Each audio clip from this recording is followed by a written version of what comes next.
আজকে আমাকে একটা প্রোগ্রামে ইনভাইট করা হয়েছে। কোন প্রোগ্রামে ইনভাইট করা হয়েছে চলো তোমাদেরকে ভিডিওর মধ্যে বলি। প্রোগ্রামে যাওয়ার জন্য সর্বপ্রথম আমি পাঞ্জাবি পায়জামাটা পরে নিই। আমি ভেবেছিলাম যে গোসল করে যাব, কিন্তু বাইরে যে ঠান্ডা, গোসল না করে আমি ঘুরে চলে এলাম। তারপর আমি পাঞ্জাবি পায়জামা পরে বাইকটা নিয়ে বেরিয়ে পড়লাম যেখানে আমাকে ইনভাইট করা হয়েছে। প্রোগ্রামে এসে দেখি যে অনুষ্ঠান শুরু হয়ে গেছে, তাই আমি বসে বসে তাদের অনুষ্ঠান করা দেখছিলাম। আর হ্যাঁ, তোমাদেরকে তো একটা কথা বলাই হয়নি, আমাকে কেন এখানে ইনভাইট করা হয়েছে। সেটা হচ্ছে যে আমি এই গ্রামের একটা মসজিদে বক্তব্য পড়াই, তাই গ্রামের কয়েকটা ছোট মসজিদের বক্তব্য ছাত্রদেরকে নিয়ে একটা অনুষ্ঠানের আয়োজন করা হয়েছে, যেখানে বাংলা বক্তব্য, কেরাত, কুইজ, কবিতা, গজল ইত্যাদি দেওয়া হয়েছে। আর আমার বসে বসে টাইম কাটছিল না, তাই আমি চিংগাম চিবাচ্ছিলাম। আর এই অনুষ্ঠানে গ্রামের অনেক সম্মানী ব্যক্তিরাও এসেছে এবং গ্রামের অনেক ছাত্রছাত্রীও এসেছে। আর আজকে একটা মজার বিষয় ছিল, সেটা হচ্ছে লিখিত পরীক্ষা। অর্থাৎ নবী সাল্লাল্লাহু আলাইহি ওয়াসাল্লামের সম্পর্কে 50টা প্রশ্ন থাকবে এবং 30 মিনিটের মধ্যে উত্তরপত্রতে অ্যান্সার লিখে জমা দিতে হবে। এই বিষয়ে অনেকজনই অংশগ্রহণ করেছে, তোমরা তো ভিডিওর মধ্যে দেখতে পাচ্ছ।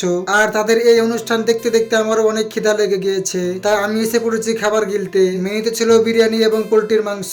আর এই খাবারের ভিডিও করতে গিয়ে আমি অনেকটা অসুবিধা পড়ে গিয়েছিলাম, কারণ যখন আমি খাবার খাচ্ছিলাম আমার আশেপাশে অনেক সম্মানী ব্যক্তিরাও ছিল এবং আমি ভিডিও করার সাহস পাচ্ছিলাম না। তা আমি মোবাইলের ব্রাইটনেসটা কম করে হালকা করে মিচ্ছা করে নাক চুলকাচ্ছিলাম এবং ভিডিও করছিলাম। খাবার দাবার খেয়ে এসে অনুষ্ঠান শেষ হয়ে যায় এবং অনুষ্ঠানে যে ফার্স্ট, সেকেন্ড, থার্ড হয়েছে তাদেরকে প্রাইজ বিতরণ করে আজকের অনুষ্ঠানটা শেষ হয়ে যায়।